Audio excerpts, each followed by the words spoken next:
Hello friends, ನಾನು ಈ ದಿನ ನಿಮ್ಮೊಂದಿಗೆ ಶೇರ್ ಮಾಡ್ಕೊಳ್ಳೋಕ್ಕೆ ಅಂತ ಹೋಗ್ತಾ ಇರುವಂತಹ ವಿಷಯ, ನಾನೇ ಸ್ವತಃ ಇನ್ಸ್ಟಾಗ್ರಾಮ್ನಲ್ಲಿ ಓದಿದಂತಹ ಒಂದು ನೆಗೆಟಿವ್ ಎನರ್ಜಿಗೆ ಸಂಬಂಧಪಟ್ಟಂತಹ ಸ್ಟೋರಿ. ಇದು ಒಂದು ಸ್ಟೋರಿ ಮಾತ್ರ ಅಲ್ಲ, ಒಬ್ಬ ಮಹಿಳೆಗೆ ಸ್ವತಃ ಆದಂತಹ ಅನುಭವ. ಈ ಒಂದು ಅನುಭವವನ್ನು ನನ್ನ ಮಾತಿನಲ್ಲೇ ನಾನು ಹೇಳ್ಕೊಳ್ತಾ ಇದ್ದೇನೆ. ಅದು ಒಂದು ಕುಟುಂಬ ಆಗ ತಾನೇ ಒಂದು ಅಪಾರ್ಟ್ಮೆಂಟ್ಗೆ ಶಿಫ್ಟ್ ಆಗಿತ್ತು. ಎಲ್ಲವೂ ಕೂಡ ಸರಿಯಾಗಿತ್ತು. ಆದರೆ ಒಂದೆರಡು ದಿನ ಕಳೆದಂತೆ ಆ ಮನೆಯಲ್ಲಿ ಹೊಸ ಹೊಸ ಅನುಭವಗಳನ್ನು ಆ ಒಂದು ಫ್ಯಾಮಿಲಿ ಎದುರಿಸಬೇಕಾಯಿತು.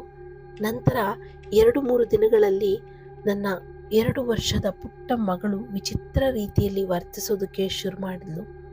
ಎಲ್ಲೆಂದರಲ್ಲಿ ಓಡಾಡಿ ದಾಂಧಲೆ ಎಬ್ಬಿಸ್ತಿದ್ದಂತಹ ಅವಳು ಆ ಒಂದು ಕೋಣೆಯೊಳಕ್ಕೆ ಹೋಗಲು ಮಾತ್ರ ಬಹಳ ಹೆದರ್ತಾ ಇದ್ಲು. ನನಗೂ ಇದು ವಿಚಿತ್ರವಾಗಿ ತೋರಿತ್ತು. ಯಾಕಮ್ಮ ಅಲ್ಲಿಗೆ ಹೋಗ್ತಾ ಇಲ್ಲ ನೀನು ಅಂತ ಆಕೆಯನ್ನು ಪ್ರಶ್ನಿಸಿದೆ. ಅಲ್ಲೊಬ್ಬರು ಅಂಕಲ್ ಇದ್ದಾರೆ, ಅಲ್ಲಿ ಕಿಟಕಿಯ ಪಕ್ಕ ಕೂತಿದ್ದಾರೆ ಅಂತ ನನಗೆ ಹೇಳ್ತಿದ್ಲು. ನಾನು ಇವೆಲ್ಲ ಏನೋ ತಮಾಷೆ ಅಥವಾ ಏನನ್ನೋ ನೋಡಿಕೊಂಡು ಹೇಳುತ್ತಿದ್ದಾಳೆ ಎಂದ್ಕೊಂಡೆ.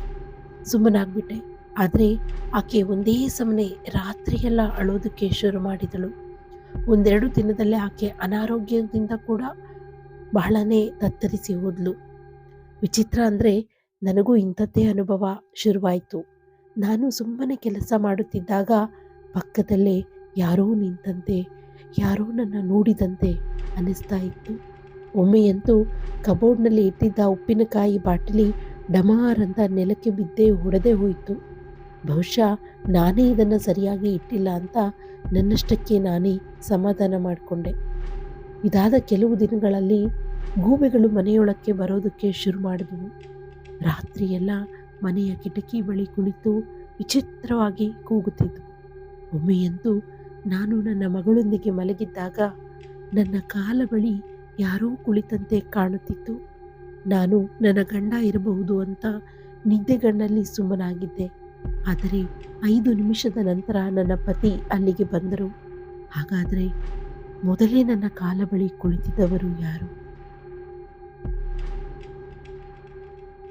ಸ್ನೇಹಿತರೆ, ಈ ಒಂದು ಚಿಕ್ಕ ಸ್ಟೋರಿಯನ್ನು ಕೇಳಿದ್ರಿ ಅಲ್ವಾ? ನಾವೆಲ್ಲ ಈ ಒಂದು ನೆಗೆಟಿವ್ ಎನರ್ಜಿ ಅನ್ನೋದು ಇಲ್ಲ ಅಂತ ಕೆಲವರು ವಾದಿಸ್ತಾರೆ. ದೆವ್ವ, ಭೂತಗಳು, ದುಷ್ಟಶಕ್ತಿಗಳು ಇಲ್ಲ ಅಂತ ಕೆಲವರು ನಂಬ್ತಾರೆ. ಮತ್ತಷ್ಟು ಕೆಲವರಿಗೆ ಆ ಒಂದು ಅನುಭವಗಳು ಆಗಿರುತ್ತೆ. ನಿಮಗೂ ಈ ರೀತಿಯಾದಂತಹ ಅನುಭವಗಳು ಆಗಿದ್ದರೆ ದಯವಿಟ್ಟು ಕಮೆಂಟ್ ಮಾಡಿ ತಿಳಿಸಿ. ಹಾಗೆ ಈ ವಿಡಿಯೋ ಇಷ್ಟ ಆಗಿದ್ದರೆ ಲೈಕ್ ಮಾಡಿ, ಶೇರ್ ಮಾಡಿ ಹಾಗೂ ಕಮೆಂಟ್ಸ್ ಮಾಡಿ. ನಮ್ಮ ಚಾನಲನ್ನು ಸಬ್ಸ್ಕ್ರೈಬ್ ಮಾಡ್ಕೊಳ್ಳಿ. ಎಲ್ಲರಿಗೂ ಧನ್ಯವಾದಗಳು.